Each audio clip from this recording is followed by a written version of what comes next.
Hey, what's up guys? Airsoft Man 819 here again with another video. This idea for this video, the idea for this video I should say, just kind of came to me a few hours ago while I was watching TV, and I figured I would sit down and do it.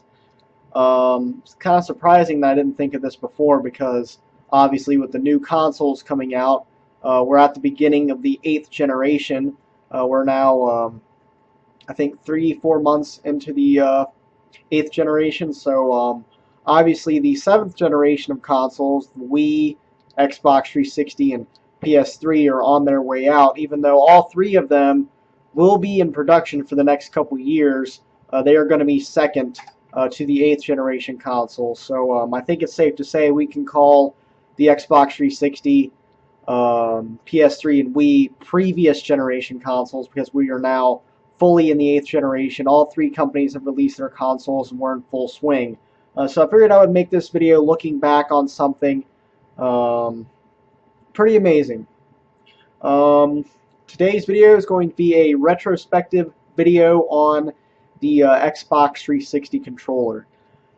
In my humble opinion, this controller has made one of the biggest impacts in gaming that controllers can make, okay? When you think of controllers, you think of controllers like the Atari 2600 joystick, the NES gamepad, the original PlayStation DualShock controller, which was the first controller to have integrated rumble and dual thumbsticks. And then you think of the Xbox 360 controller, because this controller has made a huge impact in gaming, and it made a huge impact on what we consider game controllers to be. You ask a kid nowadays what a game controller looks like, he'll probably think automatically of one of these. This has defined this previous generation. This controller, in my opinion, defined controllers for the 7th generation. Neither Nintendo or PlayStation could match this controller. Okay, I don't care what you guys say. Okay, I've dealt with all three controllers. I've used all three. I've worked on all three. Okay, this is one of the simplest, most user-intuitive, most comfortable, ergonomic controllers ever. Okay, it does not get much better than this, even with the Xbox One controller, which is basically an improvement on this controller, which I owned an Xbox One for a short period of time. I sold my Xbox One because I just was not happy with the system. I sold it and bought my Xbox 360 back there. So obviously I got a brand new controller with it. The first experience I had with the Xbox 360 controller was in 2006, which was just less than a year off of the launch of the Xbox 360. I went to my friend Tyler's house. He had the original white launch model. I think he went through like 5 of those. So did my brother. But my first experience picking up this controller is one that I'll not soon forget. I picked this thing up. I was like, well, when I first saw it, I was like, oh, it just looks a lot like the original Xbox controller, you know. I picked it up, I'm like, man, this thing's comfortable. The black and white buttons from the previous Xbox controller were gone. It's basically an extreme improvement over the original Xbox controller. Matter of fact, I have one to show you guys. This is the original Xbox Controller S. I think I still have a review of this controller up. I also have a full review of this controller if you want to see just a plain technical review on this, which I do think I have that. This is the original Xbox controller. This was my personal favorite controller from the 6th generation, which was before.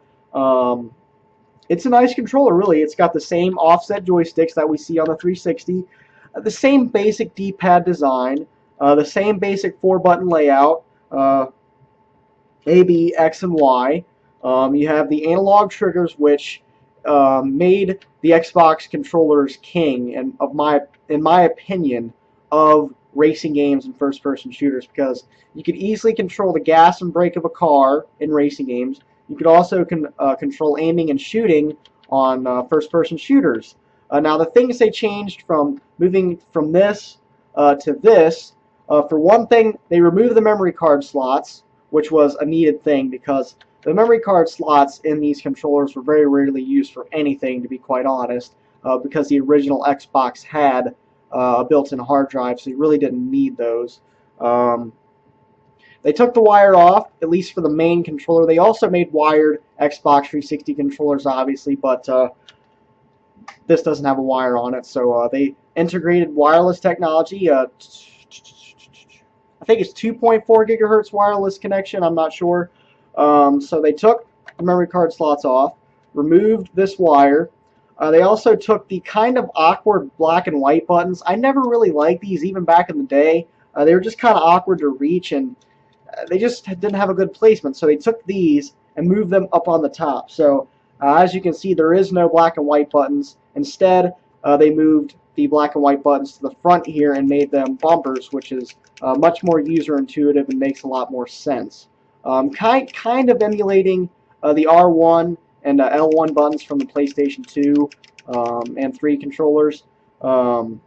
You have the same analog triggers, although they are a little bit smaller and have a little less resistance. You have a charge port on the front here, so if you have a rechargeable battery, you can plug a wire in here to charge it without having to take the battery off. Since it's wireless, obviously, out of the box, these controllers run on AA batteries and a little battery pack like this. And the battery life is really good. You can get like 40 hours of battery life out of a set of AA's, so I don't even see the need to buy rechargeable batteries. So, and it's just the curvature. It literally molds to your hands. The feeling of the Xbox 360 controller is that of perfection. It really is. It does not get much better than this. But there is an Achilles heel of the Xbox 360 controller I think we all know about. It's the elephant in the room. Elephant in the room.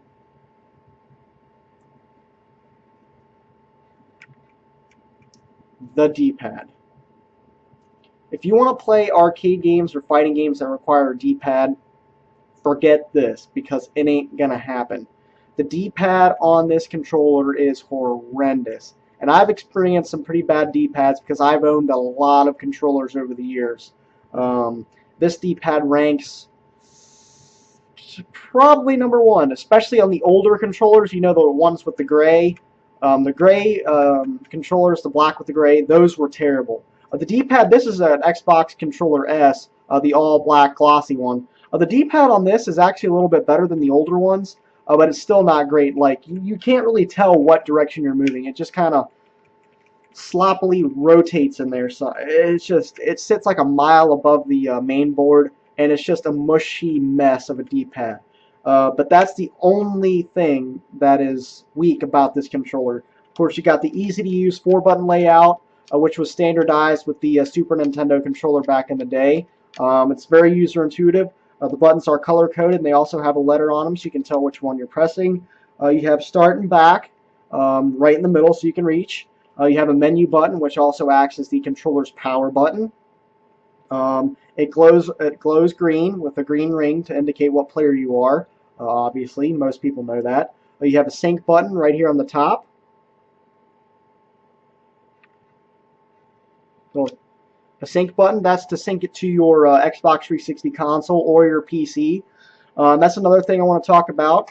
Not only did this revolutionize the console world, but it also revolutionized the PC world. This is pretty much the first widely used gamepad for PC. Now, obviously, before there were joysticks and gamepads for the PC before this. We're talking pre-Xbox 360, which is 2005 and before.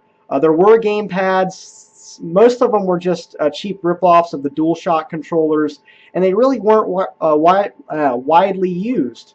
Most of the time, people just stuck with either a regular joystick or a mouse and keyboard. So this is the first really widely used PC gamepad, and I define PC games now pre-Xbox 360 and post-Xbox 360.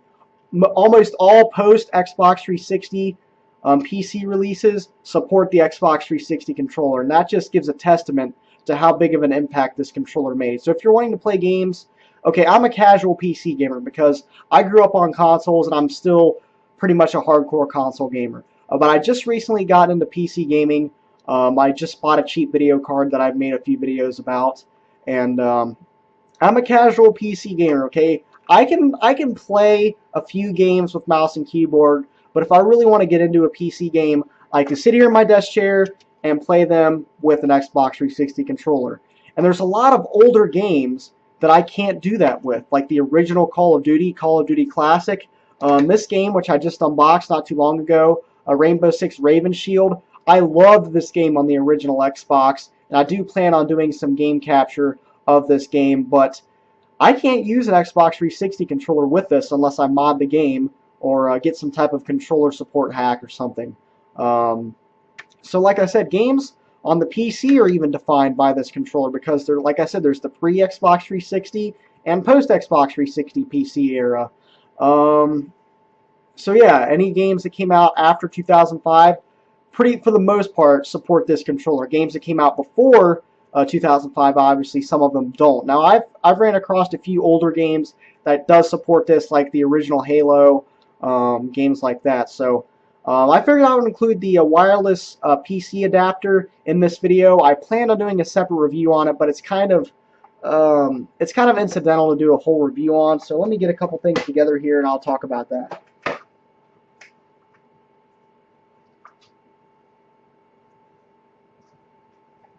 Okay.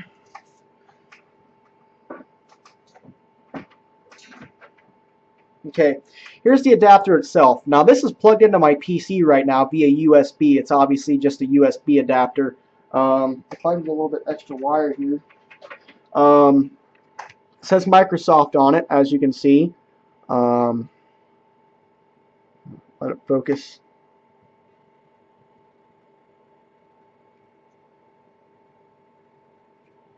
Microsoft Xbox 360 wireless receiver for Windows. This allows you to use your wireless Xbox 360 controllers with your PC. Before, you had to use wired controllers that had a USB plug, obviously. With this, you're able to use the standard wireless Xbox 360 controllers with your PC with no issue. It's very simple to use this, especially if you have a Windows 7 machine. I run Windows 7 Professional 64-bit. Which is the only OS to have, in my opinion, especially now with Windows 8 and all that crap. Comes with a driver software disk. Basically, what you do is before you plug in the adapter, you just take this, install it in your PC. It'll tell you exactly what to do, and then you just plug in the adapter and sync the controller to the adapter. Now, how you do that is pretty simple as well. You just take the controller. My Xbox 360 is going to power on because it's synced to that, but you power on the controller. Hold the sync button on the controller. Oh, my Xbox 360 didn't turn on. You just hold the button on the wireless adapter, and it's synced to your PC. And now you can program the buttons. This actually does work with emulators. All the emulators I tried had no issue recognizing it. Nestopia, most of the PC Engine. Emulators work with it. Super Nintendo, ZSNES, all of those emulators work. Project 64, it comes in a lot of handy for Project 64 because I hate the N64 controller, and you can actually take single analog stick games and turn them into dual analog games. So this controller made a huge impact in gaming. It ranks way up there with the NES controller and the Atari joysticks as far as innovation is concerned. It might... If you really want to be black and white about it, all controllers that were made after the original DualShock are ripoffs, okay? This is kind of a ripoff of the original PlayStation DualShock controller, but it's a ripoff that's actually better than the original. I find this controller to be far superior to anything that Sony has made, and it's not because I'm a Microsoft fanboy. I've owned every single Sony console except the PS4, which I'm probably going to end up owning at some point. I've owned every single Sony console, had a PS2 for 5 years. Don't call me a Microsoft fanboy. I like both companies. I just find this controller to be way more durable, for one thing. This thing's built like a brick. It does not creak if you move it. It's built like a tank. It's like an inch thick. You can beat someone to death with it and then play games afterwards. It's just a rock-solid controller. It's very simple to take apart. It's very simple to work on if you need to. You can customize it. There's all sorts of different customization options for this controller. And overall, wow, this video is getting pretty long. Overall, I love the Xbox 360 controller. I've loved it from the day I first picked it up, and I still love it just as much today or more. So thanks for watching, guys, and I hope you enjoyed the video. Peace out.